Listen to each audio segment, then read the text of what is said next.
की जिंदगी, पीढ़ियों की रंजिश, जातिवाद की पीड़ा, माता पिता पर जानलेवा हमले, खुद पर एफआईआर और जेल की सजा। इतना सब कुछ सहकर भी जैनेंद्र कुमार निगम ने न हार मानी, न विश्वास खोया, बल्कि अपने पिता की जिद पूरी की।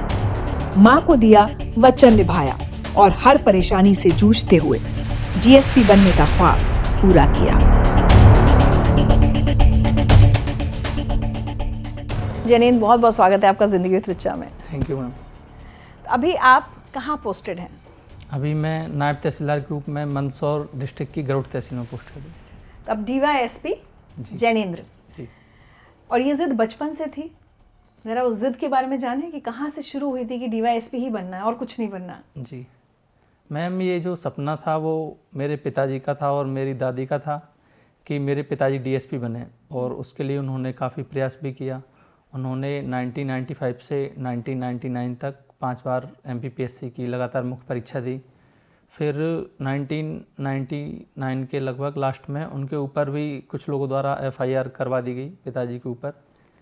फिर हम लोग भी हो गए थे और पिताजी ऐसे अकेले हैं घर में, तो पूरी खेती का देखना, घर परिवार देखना। तो फिर उसके बाद फिर उन्होंने अपनी तैयारी एक तरह से फिर छोड़ दी कि अब बच्चों पे ध्यान देना है, परिवार पे। फिर मैंने उनको 3-4 साल तक मैंने उनको, जैसे मैं 1995 है मेरा डेट ऑफ बर्थ, तो मैंने उनको तैयारी करते हुए देखा जब मैं बचपन में था तब। तो मुझे बचपन से ही जब वो नहीं कर पाए तो उन्होंने मतलब मुझे बताते रहते थे कि अधिकारी ही बनना है, तुम्हें डीएसपी ही बनना है, क्योंकि मैं जिस क्षेत्र से आता हूँ चंबल, तो एक तरह से वहाँ पे वर्दी की नौकरी का थोड़ा ज़्यादा ही क्रेज रहता है, तो ये वजह रही। थोड़ा अपना पूरा परिवार, आपने कहा कि अब चंबल इलाके से आते हैं, परिवार कौन से गांव से आए हैं, पिताजी क्या करते थे, थोड़ा उसे बताइए। जी, मैं भिंड में डोंगरपुरा गांव है, जैसे ही भिंड और ग्वालियर रोड के पे पड़ता है डोंगरपुरा गांव, वहाँ से हूँ मैं। और मेरे परिवार में मेरे दादाजी बीएसएफ में थे, सूबेदार। उनके छोटे भाई वो भी बीएसएफ में, और मेरे चाचा जी आर्मी में, एक ताऊ बीएसएफ में। एक तरह से कि वर्दी वाली ही जॉब में परिवार के ज़्यादातर लोग हैं, तो एक वर्दी के प्रति लगाव रहा है बचपन से। तो गांव में आप लोगों की इतनी दिक्कतें क्या थी? क्योंकि मैं जब आप अपने पिताजी का भी बता रहे हैं, फिर आपकी ज़िंदगी में वो हम उन दिक्कतों की बात करेंगे। थोड़ा गांव के हालातों के बारे में बताइए, ऐसा क्यों था? गांव में मैम जो ये लड़ाई का जो सिलसिला था, वो मुझे लगता है कि जैसे मेरे पिताजी मुझे बताते हैं कि जब जो मेरे परदादाजी थे, मेरे दादाजी के पिताजी, तो उनके समय से वो शुरू हुआ था। क्योंकि जो गांव में जो जिनसे मेरी लड़ाई हुई वो दबंग प्रवृत्ति के लोग हैं, उनके पास जैसे वो अवैध हथियार भी रखते हैं, और 2 मशीन गन भी चोरी की उन लोगों के पास काफ़ी समय तक रहीं। तो उनका ऐसा है कि अगर कि किसी किसान की फसल खड़ी है तो उसकी फसल में, खड़ी फसल में ही ट्रैक्टर चला देना, उनके पशु हैं उनमें चर रहे हैं, कोई रोकने वाला नहीं है, ना कोई कुछ कहने वाला है। और अगर जैसे जब फसल कटाई का टाइम आ रहा है या खेती में कुछ काम आ रहा है तो लोगों से बिना पैसे के काम लेना, ऐसे तरह से उन लोगों का सोच चल रहा गाँव में। जातिवाद भी बहुत है क्या आपके यहाँ? जी मैम, जातिवाद तो है एक तरह से।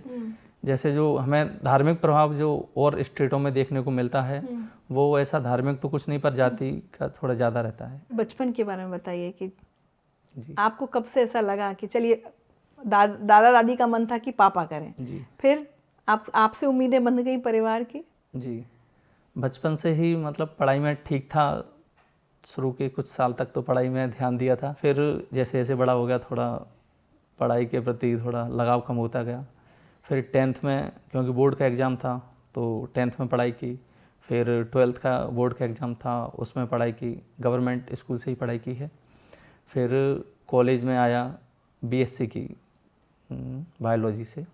उसके बाद फिर क्या हुआ कि फाइनल ईयर में पिताजी ने से मैंने कहा कि रुपए दे दो 300 रुपये की 20 सीरीज़, जैसे जो गाइड टाइप की आती हैं कि क्वेश्चन बैंक टाइप की, कि वही याद कर लो और वही पेपर में लिख दो।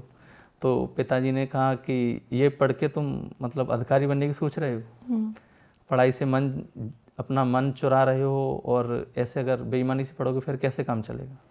तो मैंने कहा कि ठीक है, अब इस बार दे दो, फिर नहीं करूँगा। तो वो उन्होंने रुपए दे दिए। फिर मुझे लगा कि हाँ, पिताजी सही कह रहे हैं। फिर मैंने गवर्नमेंट एमजीएस कॉलेज में हिस्ट्री से एमए के लिए फॉर्म भरा। फिर वहाँ पे मैंने कुछ सीनियर थे मेरे, तो उनको देख के मुझे लगा कि नहीं, ये लोग पढ़ रहे हैं तो मुझे भी पढ़ना चाहिए। फिर तब से मैंने पढ़ाई पे ध्यान देना शुरू किया एमए से। कितने अटेम्प्ट्स में सिलेक्ट हुए हैं आप? मेरा पहला जो फर्स्ट अटेम्प्ट था मैंने मैम 2018 में दिया था। उसमें मेरा प्री क्लियर हो गया था, पर जब उसका रिजल्ट आता है जो प्री का अप्रैल के लगभग, और यही वो टाइम होता है जब किसान खेतों में काम करते हैं, तो मैं पिताजी के साथ पूरा मार्च, अप्रैल और मई 3 महीने तक खेतों में काम करवाया। तो मुझे पता ही नहीं चला कि मैं प्री में कब पास हुआ, मेंस के फॉर्म कब भरे गए, मेंस के एग्ज़ाम कब हुए। फिर बाद में दोस्तों ने कहा जब मेंस के एग्ज़ाम हो गए कि पेपर कैसे गए। मैंने कहा किसके पेपर? तो उन्होंने कहा कि मेंस के पेपर। मैंने कहा कि मुझे तो पता ही नहीं है कि रिजल्ट कब आया। तो आपने रिजल्ट पता करने की कोशिश नहीं की? नहीं मैम, गांव में ही रहता था, ना तो मेरे पास मोबाइल ना कुछ। अरे तो आपको अगर ये पता है कि पेपर दिया है तो जी पता तो करना चाहिए, छोड़ दिया? हाँ, निकल गया ऐसे पहला अटेम्प्ट। फिर मैंने दादी को बताया कि मैं पास हो गया था, मैंने मेंस के पेपर छोड़ दिए। तो उन्होंने कहा कि ठीक है, कोई बात नहीं, अगली बार दे लेना।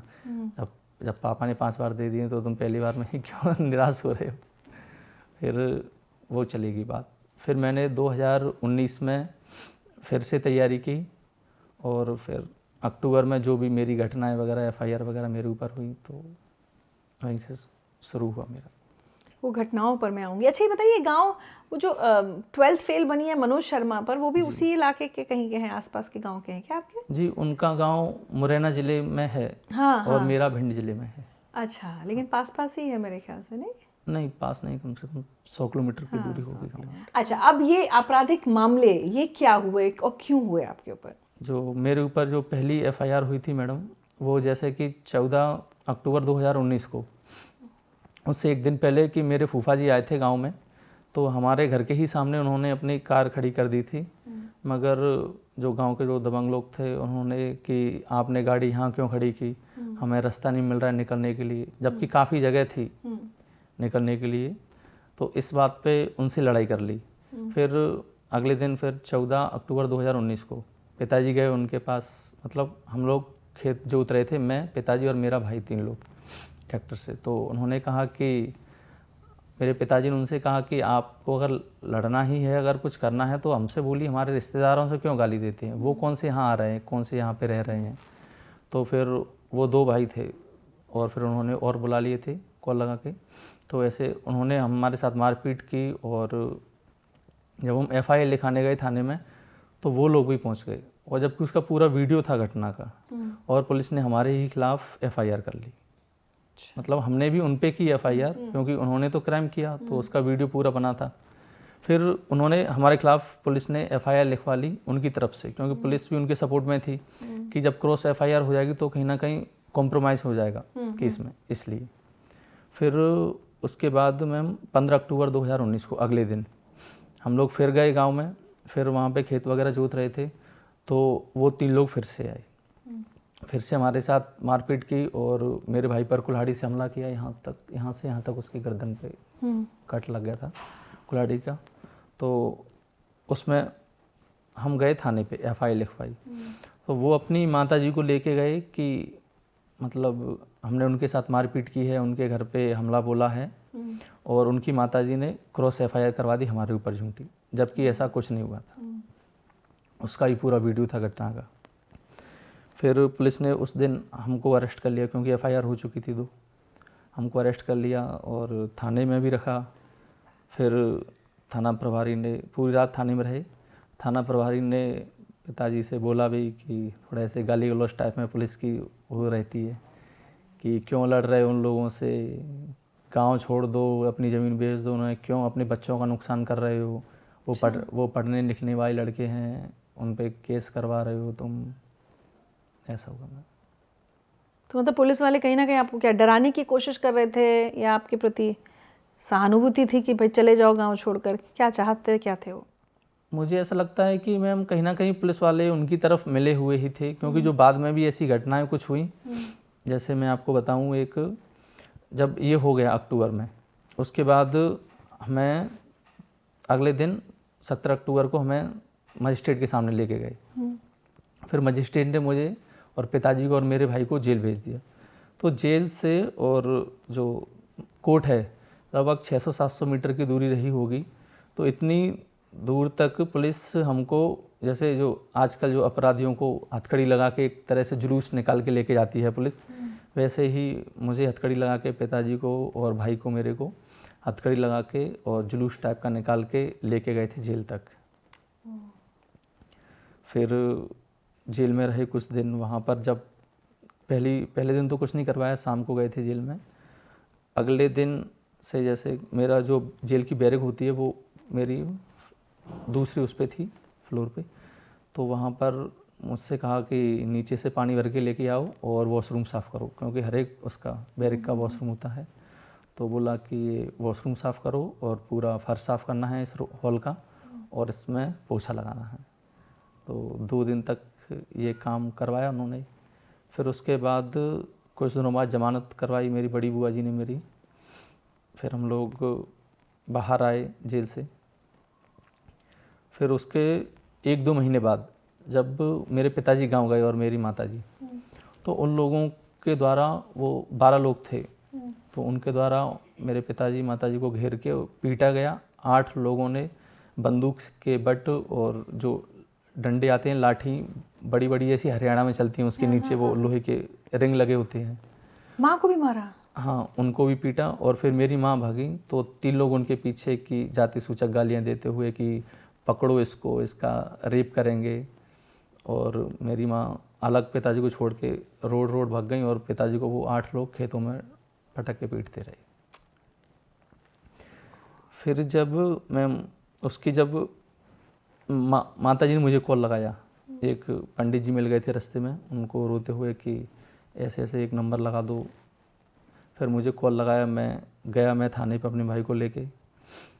तो थाना प्रभारी ने मुझे 1 घंटे तक जाने नहीं दिया गांव में, कि आप नहीं जाओगे, जो भी हो रहा है वहाँ पे होने दो, आप नहीं जाओगे, क्योंकि हो सकता है आपके ऊपर भी वो लोग हमला कर दें। फिर बाद में फिर मैंने डायल 100 बुलाई, एम्बुलेंस बुलाई। फिर मेरी माताजी गई, शाम के 7:30 के लगभग बजे होंगे। पिताजी को खेतों में ढूंढा, कहाँ पे उन्होंने पीट के डाल दिया था। फिर वहाँ से उनको हॉस्पिटल में उठा के लेके आए। फिर जैसे जब कोई व्यक्ति जब ज़्यादा घायल हो जाता है तो थाने पे नहीं जा पाता है FIR करवाने, तो पुलिस की टीम हॉस्पिटल में ही उसकी देहाती नालसी लिखने जाती है। तो पिताजी ने जो भी बयान दिए, और भी वहाँ पर लोग मौजूद थे हॉस्पिटल में, वीडियो वगैरह पूरा बना रहे थे घटना का बयान देने का। तो पुलिस ने क्या किया, थाना प्रभारी ने जैसे मारपीट की पिताजी के साथ, और उनके चैन पहने हुए थे गले में, तो वो छीन ली और उनका मोबाइल छीन लिया। उन्होंने पूरी FIR में लिखवाई बात, उसमें देहाती नालसी में नोट करवाई। पर जब पुलिस ने थाने पे गई तो उसने अपने हिसाब से ही FIR लिख ली, और सिर्फ साधारण मारपीट की FIR लिखी। अब इससे साबित होता है कि कहीं ना कहीं पुलिस उनसे मिली। तो ये जाति की लड़ाई भी थी क्या? जी मैम, की जाति तो थी थोड़ी सी, क्योंकि एक तरह से सामाजिक और आर्थिक और राजनीतिक भी थी। राजनीतिक ऐसे कि मेरे गांव में अभी तक, जैसे 2023 के विधानसभा चुनाव तक, जब भी वोटिंग होती है तो वो सिर्फ 2-3 लोग पोलिंग बूथ में जाते हैं, बाकी सभी लोगों के वोट डाल देते हैं, और कोई कुछ नहीं कहता उनसे, ना पुलिस ना प्रशासन, कोई कुछ नहीं कहता। तो इसका भी पिताजी मेरे विरोध करते हैं, और उन्होंने किया भी है। तो जब ये दिसंबर के लगभग इलेक्शन हुए थे 2023 में मध्य प्रदेश विधानसभा के, उसमें भी उन लोगों द्वारा मेरे ट्रैक्टर रखा था, उसमें आग लगाई, और जो गांव में जो झोपड़ी थी उसमें आग लगाई, मोटरसाइकिल पूरी जल गई थी। फिर 2 दिन तक थाने पे बैठे रहे धरने पे, तब पुलिस के द्वारा उनके खिलाफ FIR लिखी गई थी, जबकि घटना के पूरे वीडियो थे, सब कुछ था। मतलब ये लगातार चल रही है, एक रंजिश जैसी होती है, इसको कहते हैं कि बार बार वो लोग आते हैं और परेशान करते थे आपको, आपके परिवार को। कभी गांव छोड़कर, मतलब ये नहीं सोचा कि गांव छोड़ दें, कहीं और चले जाएं? जी मैम, मतलब लोग कहते थे कि गांव छोड़ दो, क्या रखा है, ज़मीन बेच दो उन्हीं को, क्यों मतलब नुकसान। अब एक तरह से सहानुभूति की तरीके से लोग कहते होंगे कि बेच दो और चले जाओ। पर कहीं ना कहीं पिताजी का थोड़ा सा रहा कि अगर ऐसे हर जगह से जाएंगे अत्याचार के उससे, तो फिर ऐसे तो कहीं नहीं रह पाएंगे ना, क्योंकि वहाँ भी कोई ना कोई तो रहेगा ही ऐसा जो बाकी सबसे ऊपर होगा, क्षेत्र में। तो फिर गांव छोड़ने का जब वो दूसरी एफआईआर हुई थी 16 अक्टूबर को, तब ज़रूर एक तरह से उन्होंने गांव छोड़ने को मजबूर कर दिया था और हमारी ज़मीन वगैरह सब ले ली थी। फिर जब और यहाँ तक कि घर में ताला लगा के भी नहीं आ पाए थे, ऐसी स्थिति थी कि एक तरह से भग के आना ही पड़ा, क्योंकि वो लोग इतने खतरनाक हैं कि उनकी भी किसी से या परिवार में लड़ाई चलती रहती है तो हर साल 2, 4, 5 मर्डर कर ही देते हैं। वो परिवार में ही एक दूसरे को मार देते हैं। तब गांव में आपका घर है या नहीं है? जी है ना, गांव में घर है। लेकिन आप लोग वहाँ रहते नहीं हैं? नहीं रहते हैं, मेरे पिताजी और माताजी रहते हैं। क्योंकि वो पिताजी का तो ऐसा है कि वो तो कहते हैं कि ठीक है अगर मारेंगे तो हम मर जाएंगे, हम यहाँ पर हम यहीं रहेंगे गांव में, तुम्हें जहाँ रहना वहाँ तुम रहो, तुम अपनी नौकरी करो। आपको कुछ दिखाते हो? जी। जय भीम साथियों, मैं केशव कुमार जाटव, गांव डोंगरपुरा, थाना बरौली, जिला भिंड, मध्य प्रदेश। और जैसा कि अभी मेरा बच्चा जैनेंद्र कुमार निगम डीएसपी बना है, तो साथियों ये मेरा सपना था। जब बचपन में मैं पढ़ता था तो मैंने एक सपना देखा था कि मुझे डीएसपी बनना है। तो मैं पढ़ता रहा, बड़ा होता रहा और पढ़ता रहा। उसके बाद मुझे कुछ केस लगे बचपन में, झूठे केस लगे, और उन केसों की तारीखों पे तीसरे चौथे दिन 10वें 5वें दिन तारीखों पर जाना।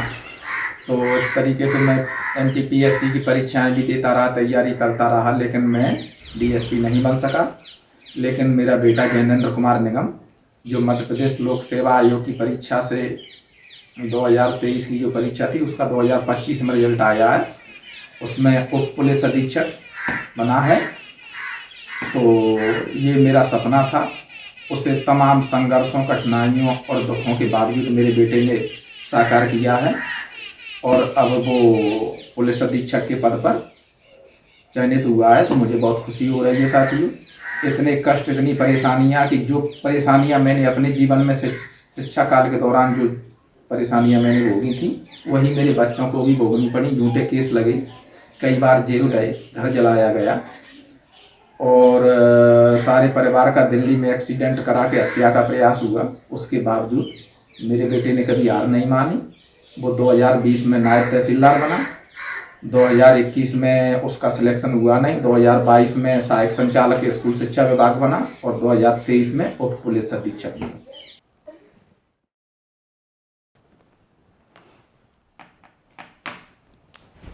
आज पिता को फख्र है? जी मैम, बहुत है। तो ये एक्सीडेंट दिल्ली में और हत्या का प्रयास, ये क्या है सब? जी मैम, उन्हीं लोगों द्वारा जब हमारा घर वगैरह जला दिया गया था, उससे पहले जैसे कि जब मेरे ऊपर 2 एफआईआर हो गई थी और मैं जेल से छूट के बाहर आया था, तो फिर मैं, मेरे पिताजी और मेरी माताजी, क्योंकि केस वगैरह हो गए थे तो मुझे भी नहीं लगता था कि जॉब नौकरी लगेगी या फिर क्या करेंगे। तो फिर एक तरह से मेरे पिताजी का थोड़ा पॉलिटिक्स में भी उनकी रुचि रहती है, तो उन्होंने कहा कि अब हम तुम्हें नेता बनाएंगे, तुम अब केस लगे, अब तुम अधिकारी तो तुम बनोगे नहीं, अब हम तुम्हें नेता बनाएंगे। तो फिर मैं, मेरी माताजी और मेरे पिताजी, हम तीनों लोग सिर्फ एक जोड़ी कपड़े और जो कपड़े पहने हुए थे वो इतनी लेके चीज़ और एक बैग बस, और अपने यहाँ से पूरा देश पैदल भ्रमण के लिए निकल गए। उसमें जहाँ भी शाम होती हम वहाँ रुक जाते और सुबह उठ के वहीं से चल देते। और जैसे कि और कोई व्यवस्था नहीं थी, लोग खाने को दे रहे हैं तो उनसे लेके खा लिया या किसी से मांग के खा लिया। किसी ने 10 रुपए दिए, किसी ने 50 दिए, किसी ने 5 दिए। और अगर जब कुछ खाने को नहीं मिला तो वही रुपए से फिर खाना खा लेते, आगे बढ़ जाते। मकसद क्या था उस भारत भ्रमण का? उसका पिताजी का ऐसा था कि जैसे जो अभी राहुल गांधी जी ने और प्रशांत किशोर जी ने पूरे बिहार की पैदल यात्रा की, उन्होंने पूरे देश की, वैसा था कि पूरे 28 राज्यों को पैदल 2, 3, 4 साल में जब तक होगा कवर करेंगे, देश को समझेंगे, लोगों से जुड़ेंगे, फिर उसके बाद एक अपनी नई पॉलिटिकल पार्टी खड़ी करेंगे। आप जेल में कितना वक्त रहे? मैं लगभग 10 दिन के लगभग पहली बार में रहा और 7 दिन दूसरी बार में रहा। तो ये जो यात्रा आप कर रहे थे, इस दौरान फिर आप लोगों पर हमला हुआ? उसके बाद जब जैसे कि मैंने यात्रा की पिताजी के साथ, फिर लॉकडाउन लग गया था 23-24 मार्च 2020 के लगभग। फिर हम लोग लौटना पड़ा क्योंकि आगे नहीं बढ़ने दिया, पुलिस की बैरिकेडिंग थी सब जगह और लोग भी एक दूसरे से नहीं मिल पा रहे थे, तो बहुत मुश्किल पड़ रही थी, ना कोई पानी तक नहीं लोग पिला रहे थे, एक दूसरे से मिल नहीं रहे थे। फिर मजबूरी में फिर वापस लौट के जाना पड़ा। उसके कुछ लगभग 3 महीनों बाद मेरे पिताजी गांव गए थे किसी काम के लिए, थोड़े रुपए थे क्योंकि जैसे काम करते हैं खेती का तो और भी किसानों का काम कर देते हैं, तो उनसे पैसे लेने के लिए गए, तो तभी उन लोगों द्वारा उनके साथ 3 भाइयों के द्वारा उनके साथ मारपीट की गई और घर में पूरे में, क्योंकि जब खेत जोत रहे थे तभी लड़ाई हुई थी, तो एक तरह से गांव से भगा दिया था, आ गए थे, फिर उसके बाद गांव नहीं गए थे।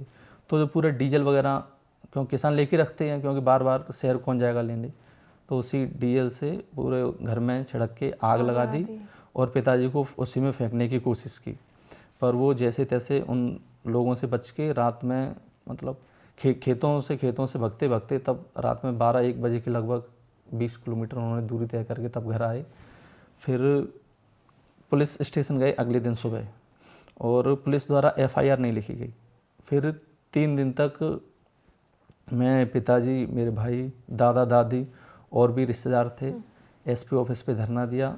तब 3 दिन बाद इसमें FIR लिखी गई घर जलाने की। फिर जो मेरे ऊपर दूसरी FIR हुई थी उसके केस में पुलिस ने मुझे भी गिरफ्तार किया और दिसंबर 2020 के लगभग मुझे भी जेल में भेज दिया।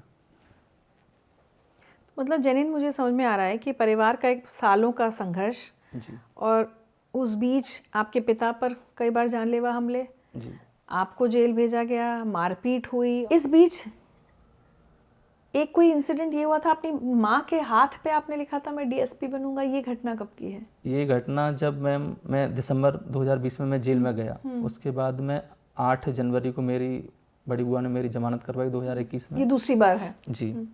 और मैं PSC की तैयारी करने के लिए इंदौर चला गया, क्योंकि मेरी जो छोटी बुआ हैं वो टीचर हैं। उन्होंने मुझसे कहा कि अगर तू यहाँ रहेगा तो फिर से तेरे खिलाफ FIR कराई जाएगी, फिर से जेल भेजेंगे, और मतलब तो यहाँ मत रहे, भले ही दिल्ली मुंबई कहीं भी, इंदौर चला जा, कुछ भी काम कर लेना, पर कम से कम अपना कमा खा तो लेगा, ये जेल वगैरह इनसे तो थोड़ा सा फ्री रहेगा। हाँ, और मैं PSC की तैयारी करने के लिए इंदौर चला गया।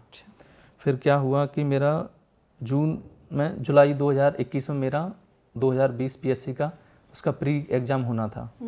उससे पहले मेरे माताजी और पिताजी और मेरे दोनों छोटे भाई मुझसे, वो जैसे मैं पहले गया था, जो मैंने आपको बताया कि मैं, पिताजी और माताजी पूरा देश घूमने का जो भी था उनका, तो ऐसे ही फिर दोबारा गए, क्योंकि अब लॉकडाउन हट चुका था पूरी तरह से, तो फिर सोचा कि जो काम अधूरा रह गया उसको पूरा करें।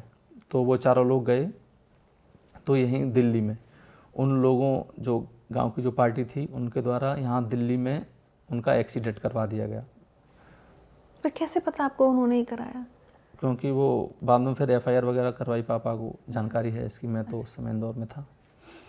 फिर मतलब मेरे दोस्त ने बताया मुझे 8 बजे की टाइम के लगभग, और मैं उस समय लक्ष्मीकांत की पॉलिटी की किताब आती है बुक, वो मैं पढ़ रहा था इंदौर में कि ऐसा ऐसा हो गया है। तो मुझे बहुत रोना आया, एक तरह से मैं बहुत चिल्लाया कि मतलब मैंने कुछ नहीं किया है, मेरी कोई गलती नहीं है, तब भी भगवान इतनी सज़ा मुझे क्यों दे रहा है। कम से कम अभी तक तो ठीक था कि FIR हुई और घर जला, बाकी सब ठीक है, कम से कम अगर व्यक्ति ज़िंदा ही नहीं रहने देगा तो वो ज़्यादा बड़ी समस्या है। फिर मेरे सर हैं प्रदीप श्रीवास्तव सर इंदौर में, मैंने सर को बताया कि सर ऐसा ऐसा हुआ है, तो सर ने कहा कि जाओ तुम मम्मी से मिल के आओ, उनको देख के आओ। तो मैंने कहा कि सर मैं नहीं जाऊंगा, मैं अधिकारी बन के ही जाऊंगा।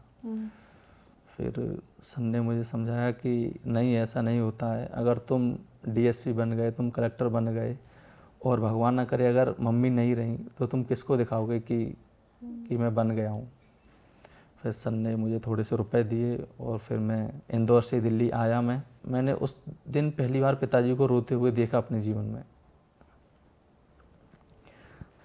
फिर मैं ऊपर गया, मम्मी को देखा, उनके 2-3 जगह यहाँ पर ड्रिप लगी थी, यहाँ दोनों हाथों में उनके ड्रिप लगी थी, पूरा चेहरा उनका खून से गंदा था।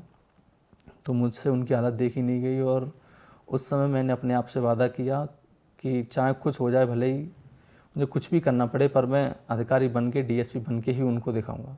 और मैंने वो बात जो आजकल वायरल हो रही फ़ोटो में उनके हाथ पे लिख के आया, और मेरे पिताजी ने वो फ़ोटो खींच के रखा था कि, और मुझसे कहा था उन्होंने कि अगर तूने इसका दूध पिया है तो तू बन के ही दिखाना।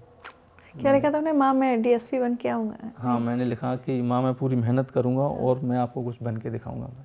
और एक कोई आपको टीचर मिले थे जिनकी डांट का भी कोई किस्सा है आपसे जुड़ा हुआ, वो क्या है? वो मैम मैंने पीएस अकेडमी ज्वाइन की थी इंदौर में। इंदौर में? जी। उसके लगभग 4-5 दिन बाद ही मैं एक दिन थोड़ा क्लास में जाने को लेट हो गया था, तो मैं जाके, और मैंने सर से परमिशन भी नहीं ली थी, तो मैं जाके सीधा अंदर जाके बैठ गया। सर ने पूछा कि लेट कैसे हो गए, 2-3 बार पूछा मैंने। कौन सर? प्रदीप श्रीवास्तव अच्छा, सर। उन्हीं जी। का। हाँ। कि आप लेट कैसे हो गए, तो मैंने सुन नहीं पाया क्योंकि पीछे बैठा सबसे बड़ा हॉल था, तो उसमें फिर सर ने जब चिल्ला के बोले कि क्यों लेट कैसे हो गए, फिर उस दिन सर ने इतना डांटा मुझे कि पहली बार जीवन में इतना डर लगा था कि कभी एफआईआर से नहीं लगा डर, ना इतनी लड़ाइयाँ हुई उनसे लगा, पर सर की डांट का वो लगा। फिर उसके अगले दिन मैंने फिर सर से और मैम से मैंने माफ़ी मांगी कि सर गलती हो गई मुझसे, मैं माफ़ी चाहूँगा। फिर मैम ने मुझसे बोला कि कोई बात नहीं बेटा, सर की जिसको डांट पड़ी है वो डीएसपी ही बना है, तुम भी डीएसपी ही बनोगे। क्या बात, कुछ सुनवाते हैं आप। जी। जैनेंद्र, जब तुम आए थे मेरे पास तब हमको पहले ही लग गया तुम्हारा सिलेक्शन होगा, लेकिन तुम्हारे अंदर जो संशय रहता था, शक रहता था, सुबह रहता था, और वो नेगेटिविटी जो थी उसकी वजह से तुमसे डांट भी खाई, मुझे पता है। और जब मैंने डांटा तो मैडम के पास गए, मैडम ने तुम्हें समझाया कि जिसको सर ने डांटा वो अधिकारी बन जाता है और डीएसपी बनता है, तुम बन गए डीएसपी। लेकिन सच बात तो ये है कि हमको भी पता था कि तुम्हारा सिलेक्शन होगा, उसके पीछे कारण एक नहीं अनेक हैं। पहला, जैसे तुम्हारी राइटिंग स्टाइल ठीक थी, तुम्हारी राइटिंग ठीक थी, तुम चीज़ों को समझते बेहतर थे और लिखते भी बेहतर थे, लेकिन अपने में रहते थे। तो आज की तारीख में जब तुम सेलेक्ट हुए और उसके बाद जब तुमने मुझे एक मैसेज डाला, उस मैसेज को पढ़ने के बाद जब तुमने लिखा है कि आपने एक अपराधी को अधिकारी बना दिया, तो वो बात थोड़ी सी मैं मना करूंगा, ये बात तुमको नहीं बार बार कहनी चाहिए। तुमने लिखा है, धन्यवाद सर, आपकी डांट डपट और आशीर्वाद के कारण ही मैं इस पद और सम्मान को प्राप्त कर सका। आपने एक लड़के को एक अपराधी से एक अधिकारी बनाया। देखो, अपराधी तब तक व्यक्त नहीं होता जब तक दोष सिद्ध ना हो जाए। तो तुमको लोगों ने, समाज ने, या जिन लोगों ने भी तुमको एक किसी केस में फंसाया, तो इससे अपराधी नहीं हो जाता, क्योंकि अपराधी एक मनोवृत्ति भी है। तुम्हारे अंदर अपराधी वाली मनोवृत्ति कभी नहीं थी।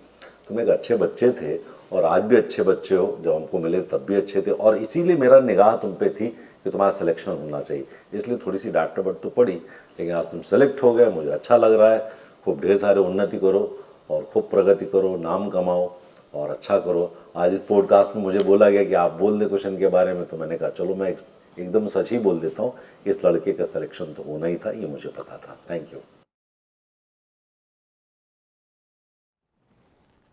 जैनेंद्र, तुम्हारा ये कहना कि मैडम उस दिन आपने यदि मुझे नहीं रोका होता तो मैं ना बन पाता, शायद कुछ हद तक सही है।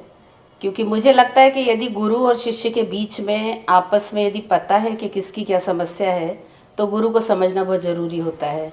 लेकिन ऐसे में एक धैर्य की ज़रूरत होती है, जो शुरू की कुछ दिन की क्लासेस में ख़त्म सा हो जाता है, जब बच्चे को लगता है कि सबके सामने डांट दिया और मैं थोड़ा सा अपमानित हुआ या मैं थोड़ा डिमोटिवेट हुआ। उस दिन मुझे ऐसा लगा था कि नहीं, शायद तुम थोड़ा सा परेशान हो, इसीलिए मैंने आकर ये बोला था तुमको कि नहीं, सर की डांट का गलत मत लेना, यही तुम्हें आगे तक ले जाएगी और तुम्हें सफलता दिलाएगी। अच्छा हुआ कि वो दिन था कि तुमने इस बात को समझा और अपने गुरु को समझा और तुम सफल हो गए। ऑल द बेस्ट, आगे भविष्य के लिए भी चीज़ों को अच्छे से समझ के ही निर्णय लेना कभी भी। Thank you. बहुत बड़ा सपोर्ट रहा ऐसा इन लोगों का, ऐसा लग रहा है। जी मैम, सर और मैम का हमेशा से ही सपोर्ट रहा। एक तरह से उन्होंने अपने बच्चे की तरह ही समझा मुझे। जब भी मुझे कोई भी समस्या आती थी, या जब मेरी माताजी का एक्सीडेंट हुआ तब भी मैंने सर को बताया, और फीस का भी कभी कोई इशू नहीं रहा, तो सर ने काफ़ी मदद की। और सर ने मतलब सिर्फ मैं 2-3 दिन ही मुझे कोचिंग ज्वाइन किए हुए थे, और सर ने कह दिया था मुझसे कि तुम डीएसपी बनोगे, तुम में वो बात है। तो कहीं ना कहीं सर का आशीर्वाद रहा पूरी तरह से। एक बात बताइए, घर में आर्थिक स्थिति कैसी थी? बहुत ख़राब थी या ठीक है हालात, मतलब जैसी होती है आमतौर पर गांव में, वैसी थी या बहुत मुश्किलें थी? आर्थिक स्थिति तो मैडम जैसी रहती है नॉर्मल वैसी ही थी 2018 तक, क्योंकि खेती से भी थोड़ी सी इनकम हो जाती थी और पिताजी भी थोड़ा ट्रैक्टर चला लेते थे, तो जैसे मिट्टी, किसी का मिट्टी ढोली या पत्थर ढोली है तो उससे थोड़ी सी हो जाती थी। पर 2019 से और जब तक मेरी जॉब नहीं लग गई 2024 तक, तब तक तो बहुत स्थिति ख़राब रही और एक तरह से पूरे 4-5 साल के लिए पूरी हमारी जो छोटी बुआ जी हैं उन्होंने ही पूरा खर्चा घर का, मेरी पढ़ाई का, मेरी माताजी का इलाज का, सब कुछ उन्होंने ही किया। आप लोग कितने भाई बहन हैं? मैं 3 भाई हूँ, मैं सबसे बड़ा हूँ, 2 मुझसे छोटे, बहन कोई नहीं। तो वो भी पढ़ रहे हैं? जी, उनमें जो मुझसे छोटा है उस पर भी सेम केस, सेम FIR और वो भी मेरे साथ ही जेल में रहा। अभी वो इंदौर में सिविल जज की तैयारी कर रहा है और जो सबसे छोटा है वो MPPSC की तैयारी कर रहा है। हाँ, क्या बातें बताइए सब भाइयों को जिनके साथ इतना सब कुछ हुआ। बट जैसे अब जेल का और ये सब, जैसे आपके सर कह रहे हैं अपने आप को अपराधी मत कहो, लेकिन जैसे एक अगर हम कहें एक आपराधिक रिकॉर्ड टाइप एक दर्ज हो जाता है, ऑन पेपर आ जाता है, वो फिर यहाँ एग्जाम में दिक्कत करता है आपके से? इंटरव्यू में कहीं पूछा जाता होगा या आपको लिखना तो पड़ता है कि मेरे ऊपर केस हुए हैं, उससे कभी दिक्कत आती है? आपराधिक रिकॉर्ड तो बन जाता है क्योंकि थाने में भी पूरी आपकी जानकारी रहती है, जेल में भी पूरी रहती है। और जब मैं पढ़ रहा था तब कहीं ना कहीं मन में ये लगता भी था कि जब सज़ा हो जाएगी तो इतनी मेहनत कर रहे हैं, नौकरी मिलेगी या नहीं मिलेगी, तो क्या ही फ़ायदा है पढ़ने से। पर हर बार पिताजी मुझसे कहते थे कि भले ही FIR हो गई है पर तुमने क्राइम नहीं किया है तो वो साबित कैसे होगा, तुम तो पढ़ाई पे ध्यान दो। तो मुझे तारीखें भी करने आनी पड़ती थी, जैसे 2-3 FIR थी। हाँ, तो लगभग हर महीने कभी किसी केस की तारीख, कभी किसी केस की तारीख, तो इंदौर से आना पड़ता था भिंड तारीख करने के लिए। और जो जैसा कि मैम आपने कहा कि FIR भले ही हो जाए पर उससे जॉब मिलने में कोई दिक्कत नहीं आती, क्योंकि मुझे भी अभी जैसे मेरा जनवरी 2024 में मेरी ज्वाइनिंग हुई और मेरे केस अगस्त 2024 तक चले, उसमें फाइनल डिसीजन हुआ। तो नौकरी तो मैंने 7-8 महीने के लगभग कर ली थी। उसमें ये है कि अगर बाद में अगर मामला साबित हो जाता है तो फिर उसी दिन से आपकी जॉब हट जाएगी। और ऐसा एक इसलिए भी है क्योंकि केस जैसे हमारे यहाँ अदालत में पेंडेंसी है तो 10-15 साल तक केस चलते रहते हैं। और अगर कोई व्यक्ति को अगर जॉब ना दें, उसने एग्जाम निकाल ली तो इतना, और बाद में फिर वो बरी हो गया तो इतना जो 10-5 सालों को उसका नुकसान हुआ उसकी भरपाई कैसे होगी फिर? सही बात। तो उस पर कोई समस्या नहीं है। तो जब केस खत्म हो गया तो मतलब आप सब उससे बरी हो गए सारे मामलों से। बट वो 7-8 महीने क्या बहुत डर लगा होगा कि क्या अगर मेरे ऊपर कुछ, चाहे झूठा ही सही, लेकिन अगर इल्ज़ाम साबित हो गया जी, क्या होगा मेरा? ये डर लगता था, रात में कभी नींद खुल जाती होगी? जी मैम, डर तो लगता है। और मैं आपको एक घटना बताऊं कि लगभग जब उन लोगों द्वारा मेरा घर जलाया गया था, तो एक तरह से घर जलाना तो एक संगीन ही अपराध माना जाता है।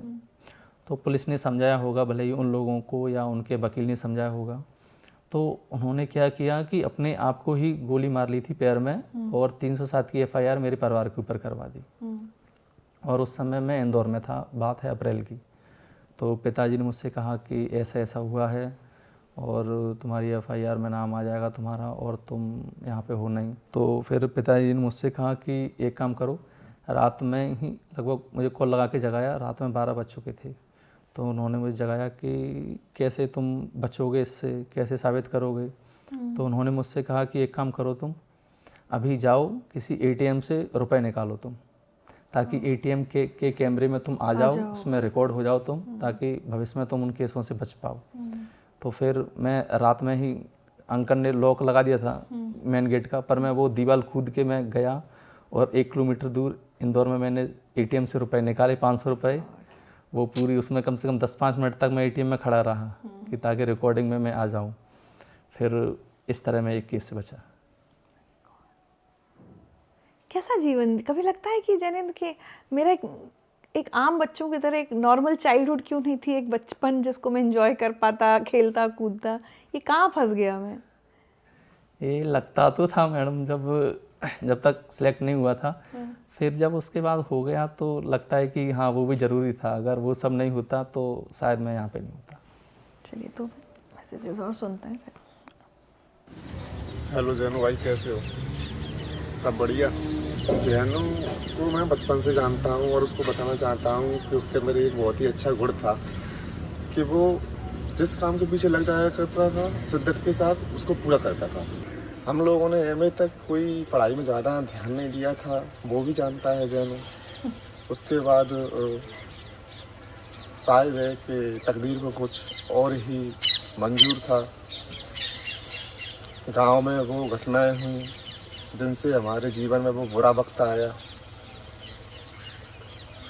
वहीं से मामा तो रोडों पर निकल गए थे, हालत बहुत बुरी हो गई थी। तो शायद है कि वहाँ से कोई भाग्य साथ चलने लगा था जैनू के। तो मेरी मौसी जी ने कहा उनसे, जाओ तुम इंदौर जाके तैयारी करो कोचिंग के।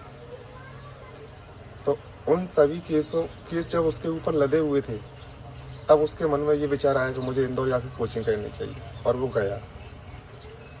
और शायद है वो बुरा वक्त ना आता तो वो जाता भी नहीं।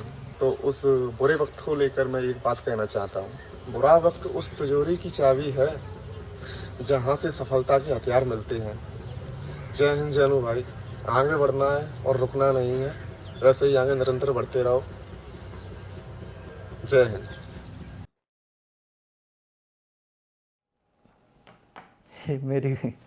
ये मेरी बुआ जी का लड़का है और मेरा मतलब सबसे अच्छा दोस्त है, क्योंकि इसका जन्म मेरे घर पे ही हुआ था और लगभग ये मुझसे 3 महीने के लगभग बड़ा है। और हम दोनों एक ही साथ पढ़े हैं, एक ही तरह के, मतलब पिताजी ने इसको अपना सबसे बड़ा बेटा इसी को माना है। देखिए क्या है। यूँ तो जैनेंद्र मेरे लिए हमेशा एक साधारण इंसान रहे, लेकिन कहते हैं ना कि एक सच्चे इंसान की पहचान विपरीत परिस्थितियों में होती है। और ये हुआ भी कि जब हमारा समय हमारे बिल्कुल खिलाफ था और लगता नहीं था कि हमारे परिवार का कोई भी सदस्य जीवित बचेगा, उस समय कभी जैनेंद्र के पिता जेल जा रहे थे तो कभी जैनेंद्र अपने पिता और भाइयों के साथ स्वयं जेल जा रहे थे। उस समय जैनेंद्र के चेहरे पर किसी भी प्रकार का कोई विषाद या डर दिखाई नहीं देता था। वो इतने शांत थे, इतने अविचल थे कि लगता था कि कोई साधारण इंसान तो नहीं है, क्योंकि ये साधारण इंसान के लक्षण नहीं है। और उस समय इसको देखकर ऐसा लगता था कि ये वो इंसान होगा जो अपने परिवार को इन विपरीत परिस्थितियों के पार ले जाएगा। ये मेरी सबसे छोटी बुआ जी हैं और इनका मतलब काफ़ी, मैं ये कहूँ कि सबसे ज़्यादा योगदान रहा है मेरे जीवन को बनाने में। और बुआ ने मेरी पूरी अभी तक का पढ़ाई का सब कुछ खर्चा वगैरह सब उन्होंने ही दिया। इन्होंने दिया है। हाँ, घर का पूरा खर्चा सब इन्होंने दिया है और एक तरह से इन्होंने भी बहुत परेशानी उठाई हम लोगों के साथ। अब एक बात बताइए, डीएसपी बन गए, एक तो कितना जिस समय रिजल्ट आया होगा उसमें पता चला होगा, याद है वो दिन, वो क्या हुआ था, आपकी पूरी फैमिली का रिएक्शन क्या था? जी याद है मैम। मैंने पिताजी को कॉल लगाया, मैंने कहा कि पापा रिजल्ट आ गया, मैं डीएसपी बन गया। तो पापा के उधर से उनके शब्द थे कि हाय मेरी जान, और एक तरह से मतलब रोने लगे थे वो कि आखिर में तूने वो कर दिया जो तूने कहा था, जो मैंने कहा था तुझसे कि अगर अपनी माँ का दूध पिया है तो डीएसपी बन के दिखा देना तू। तो फिर उन्होंने मम्मी को कहा कि जैसे वहाँ चंबल की भाषा में कि लला डीएसपी बन गया हुआ है। तो मम्मी कह रही कि खाओ माई कसम सही बताओ। फिर मम्मी ने कहा कि तू वीडियो कॉल कर जल्दी, मुझे देखना है तुझे। तो बहुत खुशी हुई घर वालों को। और जो दूसरे लोग जिनसे आपके दुश्मनी थी, अब वो डरते हैं आपसे? ये मैं डराने में यकीन नहीं रखता मैम। मेरे दादाजी ने भी मुझे अभी कुछ दिन पहले ही शांत हुए, मुझे यही समझाया कि उन्होंने मुझे सबसे ज़्यादा पढ़ने के लिए प्रेरित किया और मुझे हमेशा ही समझाया कि बिल्कुल लड़ना किसी से नहीं है, तुम्हें जो तुम्हारा काम है, तुम्हारी पढ़ाई है, वो तुम्हें करना है। और जैसा कि आपने कहा कि जब मैं सिलेक्ट हो गया, गांव में गया, तो ऐसा कुछ था नहीं, मतलब ना तो उन लोगों को कोई ज़्यादा खास खुशी थी, ना कोई खुशी तो नहीं हो सकती, डर हो हाँ। सकता है भाई कि अब ये हमसे बदला लेगा। पर फिर भी पिताजी गए थे तो उनके परिवार के एक बुजुर्ग थे, तो उनको लड्डू खिलाए थे कि बाबा तुम्हारा नाती डीएसपी बन गया है, लो अच्छा, इतनी लड्डू खा लड़ाई लो। के बावजूद जी गांव में ऐसे ही होता है। हाँ, ऐसा ही होता है कि लोग लड़ लेते हैं, फिर बाद में ये है कि जब एक ही गांव में रहना तो कब तक इतनी दुश्मनी करेंगे। कभी आपके मन में आता है कि अब मैं ठीक करूंगा, अब बताऊंगा, या तैयारी के समय कभी आता था एक बार बस बन जाऊं फिर बताऊंगा इन सबको? नहीं, ऐसा शुरू में आता था जब 2 एफआईआर हुई थी, तो फिर जब मैं भारत भ्रमण से लौट के आ गया था क्योंकि कोरोना लॉकडाउन लग गया था, तो तब ऐसा लगता था कि नहीं, कि बदला लेना है, हिसाब बराबर करना है। पर पिताजी हर बार समझाते कि नहीं, बिल्कुल गलत काम नहीं करना है जीवन में। और फिर जब पढ़ाई कर रहा था तब भी थोड़ा ऐसा लगता था, पर जब सिलेक्ट हो गया फिर तब से मेरा बिल्कुल भी ऐसा मेरा कोई इरादा नहीं है कि मैं बदला लूं। और जैसे पिताजी मुझसे कहते हैं कि आप बदले से ज़्यादा बदलाव लाने में यकीन रखें।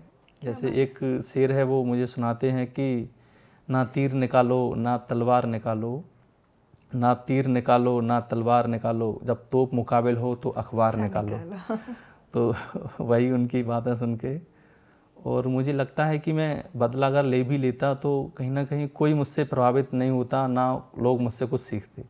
और आज जब मैं डीएसपी बन गया हूँ तो काफ़ी बच्चों को मैंने समझाया, उन्हें मोटिवेट किया पढ़ने के लिए, और आज कम से कम नहीं तो 15-20 लड़के मुझसे, या मैं ये कहूँ कि मेरा संघर्ष देख के वो भी अब पीएससी गांव के, आपके गांव के और जो मेरी कॉलोनी है उसके, तो वो भी अब इंदौर गए हैं, पीएससी की तैयारी कर रहे हैं। अरे वाह, कितनी मेहनत की डीएसपी बनने के लिए? एग्ज़ाम के लिए आपको कितने घंटे पढ़ना पड़ता था, या कितना संघर्ष रहा इंदौर में? ये तो अब चलिए पूरा लीगल की केस और ये सब हो गया, इसके अलावा कितनी मेहनत रही? शुरू में तो मैम काफ़ी एक तरह से कि मैं ये कहूँ कि मशीन की तरह मैंने मेहनत की। जिस दिन मैं 13 जनवरी 2021 को मैं इंदौर गया, सुबह पहुंचा मैं लगभग 9 बजे के लगभग, और मैंने अपने बैग से किताब निकाल के मैं पढ़ने लगा। तो एक भैया थे राम तिवारी जबलपुर के, तो उन्होंने उसी दिन मेरा नंबर सेव किया कि डीएसपी जैनेंद्र कुमार के नाम से, और उन्होंने कहा कि तुम ज़रूर सेलेक्ट हो गए, क्योंकि तुम्हारी आंखें देख के और तुम्हारी मेहनत देख के मुझे ऐसा लग रहा है कि तुम ज़रूर कुछ करोगे तुम। तो ऐसे कई लोग ऐसा बोलते रहे आपको, है ना, आपकी मेहनत। अच्छा जैनेंद्र, आपने ये जो सब केस कह रहे हैं हम, लड़ाई झगड़ा, जातिवाद, जाति सूचक गालियाँ, और आपने पुलिस का एक, अगर मैं कहूँ एक बुरा चेहरा भी देखा है ना, कि अब वो चाहे दबंगों के प्रेशर में आ रहे हैं या रिश्वत खा रहे हैं, जो भी, अब आप उसी रोल में आए हैं, ठीक है। ये सब कुछ, चाहे दबंगों का दबाव, चाहे ऊपर बड़े साहब का फ़ोन आ जाना, या रिश्वत मिल जाना जिससे जल्दी पैसा आता है, ये सब आपके सामने भी आएगा। आपको क्या लगता है, आप भी कुछ साल बाद बदल जाएंगे? क्योंकि मैं जिस संघर्ष से, जिस मिट्टी से मैं निकला हूँ, तो मुझे नहीं लगता कि मैं बदल जाऊँगा। जैसे कि अभी भी मैं नायब तहसीलदार हूँ, तो लोग आते हैं कि साहब पैसे ले लो, हमारा ये काम करवा दो, पर मैंने आज तक किसी भी व्यक्ति से, किसी किसान से, शाम का टाइम है मैं कसम खा के बोल रहा हूँ, ना किसी पटवारी से, ना किसी व्यक्ति से मैंने आज तक 1 रुपया नहीं लिया है। और मैं कोशिश करूँगा अपने जीवन में कि काम पूरी ईमानदारी के साथ करूँ, क्योंकि मेरा ऐसा मानना है कि या तो इंसान लालच के डर से या थोड़ा सा भय से कि फिर वो गलत काम करता है। और मेरे पापा भी मुझसे यही कहते हैं कि जहाँ तुमने गलत काम किया और उसी समय फिर लोगों के सामने तुम्हारी कमज़ोर नस पकड़ आ जाएगी कि ये आदमी इस तरह से मान जाता है, फिर तुम जीवन में किसी के सामने तुम खड़े नहीं रह पाओगे अगर तुमने ये काम किया। जैसे मैं आपको बताऊं कि एक बार एक व्यक्ति ने कहा कि साहब 20,000 रुपये लो और मेरा एक काम कर देना। मैंने उसी टाइम मैंने अपने पापा को कॉल लगाया और मोबाइल मैंने लाउड स्पीकर पे किया, और मैंने उस व्यक्ति से कहा कि अगर मेरे पापा कह देंगे तो मैं ले लूँगा। अच्छा। हाँ, और मैंने कहा कि पापा ऐसी ऐसी बात है। मेरे पापा ने कहा कि बिल्कुल मत लेना और जीवन में ऐसे काम बिल्कुल मत करना। फिर मैंने उस व्यक्ति से कहा, देखा, सुन लिया तुमने, मैं बिल्कुल ऐसे काम नहीं करता हूँ, ना मैं कभी करूँगा जीवन में। तो और दूसरा मेरा ये है मैम कि मुझे ऐसा लगता है कि अगर ऊपर से प्रेशर भी आएगा, अगर मैं नेताओं की या और जो मेरे बड़े अधिकारी होंगे मैं उनकी बात नहीं सुनूंगा, तो ज़्यादा से ज़्यादा मैं सस्पेंड हो जाऊंगा या मैं लूप लाइन में मेरा ट्रांसफ़र हो जाएगा। तो मुझे सैलरी तब भी मिलेगी, मुझे गाड़ी तब भी मिलेगी, मुझे घर तब भी मिलेगा। बस मुझे यही चाहिए जीवन में, बस मुझे रोटी खाने को मिल जाए ना, और काम मुझे कोई भी दे दो वो मैं कर दूंगा। बट क्या आपको ऐसा लगता है कि कई बार बहुत ईमानदार सोच के साथ ये जवान लड़के लड़कियां आते हैं सिस्टम में, लेकिन उसके बाद सिस्टम उन्हें बदल देता है, क्या ऐसा लगता है कभी? ये हाँ मैम, ऐसा तो है ना कि कहीं ना कहीं ऐसा तो रहता है कि अगर, क्योंकि लोगों के खर्चे इतने बढ़ जाते हैं, उनकी आकांक्षाएं इतनी हो जाती हैं कि जो सरकारी सैलरी है उनसे काम नहीं चलता, महंगे महंगे मोबाइल रखना है, ज़्यादा खर्च करना है। पर मेरे साथ ऐसा कुछ नहीं है, बहुत सीधा आदमी हूँ। श्योर है ना आप? अगर बदल गए तो मैं मिलूंगी कहीं, आपको पकड़ लूंगी जरूर मैं। जरूर, मैं ऐसा हूँ जैसा आज हूँ, 10 साल बाद भी आज से ऐसा ही मिलूंगा। क्या बात है। तो अभी कितने समय की नौकरी हो गई आपकी? अभी मेरी 2 साल की हो गई। 2 साल की हो गई। कैसा तजुर्बा है? अच्छा लग रहा है या लगता है कि कुछ और करना है? जी काफ़ी, मतलब मैंने काम भी ईमानदारी से किया है और मैं सेटिस्फाई भी हूँ अपने काम से। पर थोड़ा सा कि लोग कहते हैं कि आप पढ़ो, आगे आप कर सकते हो, कुछ और बड़ा कर सकते हो, तो पढ़ाई भी जारी है मेरी। अच्छा, तो क्या यूपीएससी करेंगे? अब देखता हूँ अब क्या होता है। क्या बात है, तो यूपीएससी करेंगे तो मैं फिर से आपका इंटरव्यू करना पड़ेगा। बट है, सपना है वो। हाँ तो प्रयास मतलब जरूर माता करूंगा पिता इसका। का सपना तो डीएसपी बन के पूरा कर दिया है ना। अब जैनेंद्र का अपना सपना क्या है? मेरा सपना है आईएएस बनने का है, और प्रयास करूंगा उसके लिए। अब देखो जो भी किस्मत में होगा वो मिलेगा। अच्छा, अब जैनेंद्र, आप जिस इलाके से आते हैं या जिस तरह की प्रॉब्लम्स होती हैं हमारे ग्रामीण परिवेश में, मैं बता रही थी जैनेंद्र को कि अगर मैं दिल्ली से अपने शहर झांसी जाऊंगी तो इनका गांव रास्ते में पड़ेगा ना, तो उस एरिया से हम भी वाकिफ़ हैं। अलग अलग क्षेत्रों की अपनी अपनी समस्याएं होती हैं, लेकिन बहुत सारे युवा जो आपकी तरह किसी ना किसी परेशानी से जूझ रहे हैं, कुछ करना चाहते हैं जीवन में, उनको आप क्या मैसेज देना चाहेंगे? उनसे मैम मेरा यही संदेश है कि जीवन में कितनी भी कठिन अगर समस्याएं आ रही हैं, चुनौतियां आ रही हैं, तो आपको हार बिल्कुल नहीं माननी है। एक कहानी है जो मेरे पिताजी मुझे सुनाते थे हमेशा, और अभी कुछ दिन पहले ही मेरे पिताजी ने मुझे सुनाया कि एक सन्यासी थे, उनके 2 शिष्य थे। उन्होंने जब उनकी पढ़ाई पूरी हो गई गुरुकुल में शिक्षा, फिर उनसे कहा कि अब तुम्हारी परीक्षा होगी। तो उन्होंने दोनों शिक्षकों, उनके शिक्षक ने दोनों छात्रों को एक एक दिया दिया और उनसे बोला कि आपको एक जंगल पार करके जाना है और आपको शहर से कुछ जो भी चीज़ मंगाई थी वो लेके आना है। तो दोनों उनके छात्र गए।